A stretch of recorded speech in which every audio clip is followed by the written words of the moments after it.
You know, if you're in a Land Rover, there is probably worse places to break down than like a football field away from me. Welcome back to another day in the life of a Land Rover hoarder. So it is Tuesday morning and we got a little bit of a mixed bag of tricks today, but like most days, we're gonna start off with going into the container and grabbing what we need to ship out this morning. Today it is just one thing.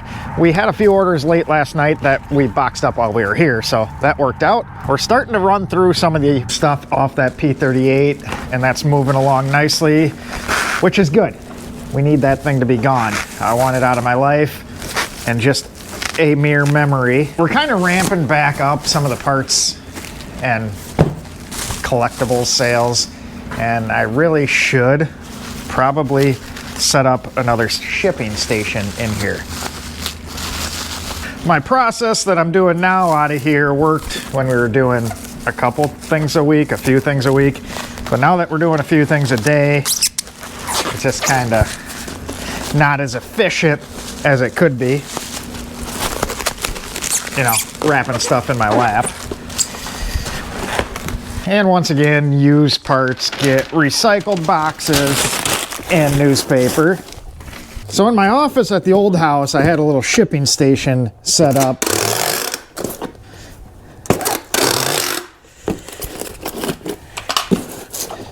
With an area on a bench to do all this, with all our stuff mounted. As much fun as it is working on the ground here, I think it might be time to actually set something up here in the office.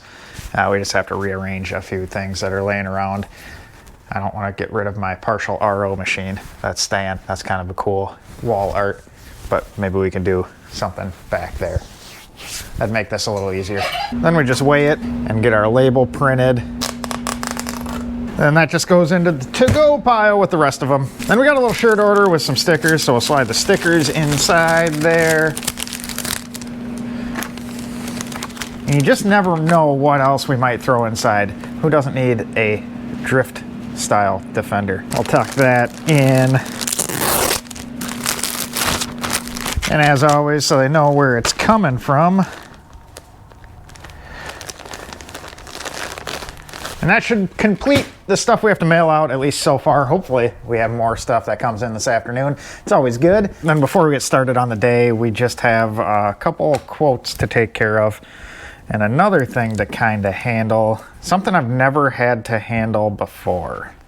Pickup truck that breaks every rule that's ever existed. Not a mild build. I guess I don't even really know how to handle this. There's someone out there ripping off a bunch of the footage from me cutting the LR4 apart to make it into a truck. It wouldn't necessarily bother me, except for the fact that, I don't know if you caught it in there, they're talking about what they are doing. It's not them, it's me. So they're kind of claiming it as their own. And that's my annoyance, and more than likely there's nothing I can do, but I'm just kind of going through and submitting some copyright infringement stuff with Facebook and TikTok. More so because it just looks like this page that is putting it up is ripping off a bunch of people's footage, because they're obviously not doing the work. That's me, not them. But I do want to say thanks to you guys. A lot of you have reached out in the past day or two and let me know and sending me links to the stuff, so then I can try and get it kind of quelled down. I mean, there's nothing to actually do. It's the internet. It's wild. It's just people stealing stuff sucks. But then when I look at it on the flip side, we must be doing something kind of cool if it's worth stealing. So, silver lining. The one last thing we have to do in the office today before we start our actual projects is we have to quote an exhaust. So, got a longtime customer that has a C10 pickup with a big power LS blower that's looking for a custom exhaust for it. It's like a late 60s C10 pickup. So we're just gonna go through and kind of price out the material here, and then I just kind of wing it on the labor. That sounds terrible, but it's more of an educated guess. If you've been watching long enough, I've kind of gone through the story before, but a lot of my customization career in the automotive business started out as custom stainless exhaust. We did quite a bit of that. It'd be starting 15 years ago. Man, that makes me feel old. But we did a lot of exhaust work, and I really do enjoy it it's a very rewarding thing to build. But we went over to their shop and took some measurements, took some pictures, and just kind of get a rough layout. Like I said, I've done it long enough. I can pretty much nail what it's going to take time-wise on stuff like that. So we just need a current material cost with all the tubing, hangers, and flanges. I mean, we're going to run V-band stuff on this one. So we'll just kind of stick this all into the cart and come up with the total there. Then I can shoot that to him. So I just had a buddy call me asking if I broke down on the highway. And there is an LR3 sitting right there. If you look back, I'm at the end of my driveway. So I guess we'll go see what is going on, see if they need any help. You know, if you're in a Land Rover, there is probably worse places to break down than like a football field away from me. I'm guessing. I don't know. Don't zoom in or anything, but it looks like it's actually an LR4. And it looks like it's on temp tags, which is unfortunate. Well, that was interesting. He's well off the road. When I went by the first time, he had his foot on the brake because the brake lights were on. Pretty good indication. But when I pulled up, brake lights weren't on. Went up to the door, knocked on the window. He is passed out in the seat, breathing and everything. But we'll just call the dispatch. I have them check and make sure everything's okay on the guy. It's not my favorite thing. I don't want to blow anyone up, but just don't want anyone hurt either, I guess. Just got word that the gentleman was okay, everything is fine. He just got really tired after a long work shift and still had a bit to drive, so he pulled over before it got dangerous. So that's good. All is good in the world, and it wasn't a broken Land Rover. See, Land Rovers aren't as bad as everyone says. Although, to tell the truth, when you see one on the side of the road, pretty good assumption it's broke. With all that excitement out of the way, we can finally get to today's work, and that is to start stripping off all the good bits left on our little LR4. This is the one that donated its engine to the truck. As you can see, that's missing. And the first thing we're gonna get off here is the door panel. We got one of you guys who wants both the front ones, so we'll set those aside. They're actually in reasonable shape. Usually these are pretty well ruined, especially with any amount of miles. Up here is usually wore off because that's where you set your elbow. Not bad on this one. They aren't too bad to get off either, so that is always good. I love when stuff's easy. I create enough problems in my life with all my random projects and stuff, so something easy is a good little break from my reality. Now, when you're looking at parting vehicles out, the easiest and quickest selling stuff is usually door mirrors and all the lights. Headlights, taillights, especially if the lights are like LED or xenon headlights, because that stuff is super expensive new. Mirrors go because people knock these off all the time. Headlights in a crash can dang near total out most 10-plus-year-old vehicles anymore.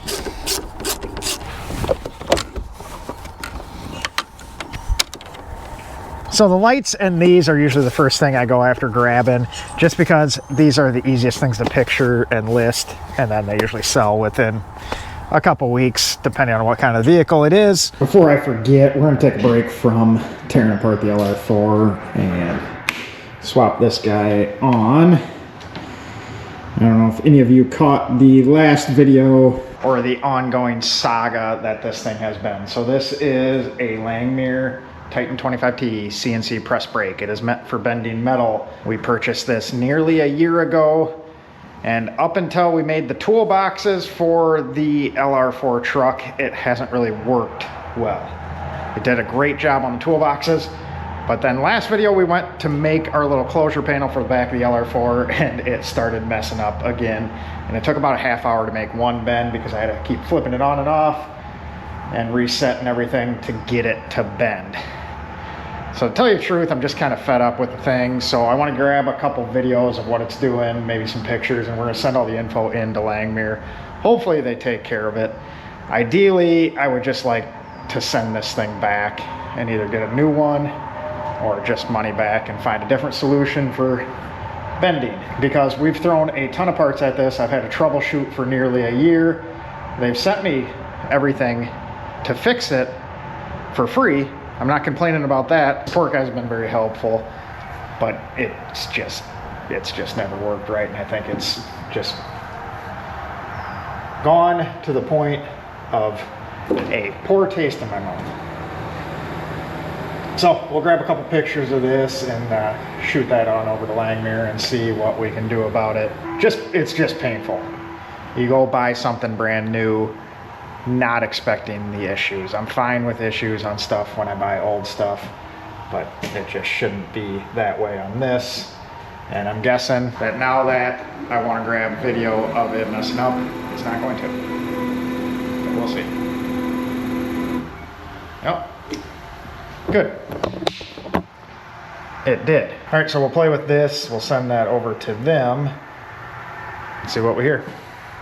Keep you guys updated. It's just frustrating because I think I spent like $9,000 on that thing, and it definitely hasn't been worth it. And while we got a nice little sunny day, we're gonna do a little building maintenance. So we bought the old car wash last year, and then, as you know, last year got super busy. We did the Rover Ball, we did the National Rally, a bunch of other stuff, which took up all our time when it was nice out. So there's just a couple things we need to take care of now that it's getting nice out again. First one I want to tackle is filling these holes next to the lights. I noticed the other day, now that spring has sprung, the birds are trying to get in there, possibly get in there. We don't need to make a birdhouse. So at some point in time in the life of the building, there must have been some bigger lights on here for the outdoor stuff. Now there's some smaller LED ones. So we're just gonna plug these holes.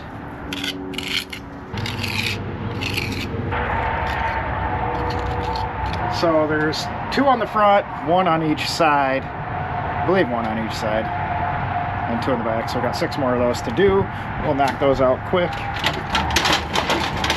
And to think, just a couple years ago, I would have been terrified to get on the ladder. Building your own shop really kind of cures the fear of heights to some extent. And since we're keeping the birds out of the holes, we should get rid of the start of a bird's nest up in this light. I had to pick this off a couple times last year, so I'm not exactly sure what I want to do. But we need to address that somehow because it's right over the door and it's kind of annoying having bird crap right in front of your door. So we got a pretty good start on getting some stuff off to get pictured and listed. At least a fair amount of stuff that I know is going to go pretty decent out of the interior. This will be kind of round 1 to go through, or I guess I should say round 1.5. We already listed some stuff that we took off when we pulled the engine out. But what I like to do is get me 30-ish items, 20 items. Once I bundle some of the stuff together, it's probably closer to 20 items. That way it's a manageable size to go through, picture, and then catalog away. That's pretty much what the storage container is for. And not shocking at all, it is getting kind of full. The majority of what's in here is stuff that is up for sale or gonna be up for sale. But I think we could probably use 1 or 2 more of those decisions. We talked about adding on to the back of the building a few videos ago, but that kind of changed a little bit. I think we're going to come out front, but we'll talk about that a little bit later today.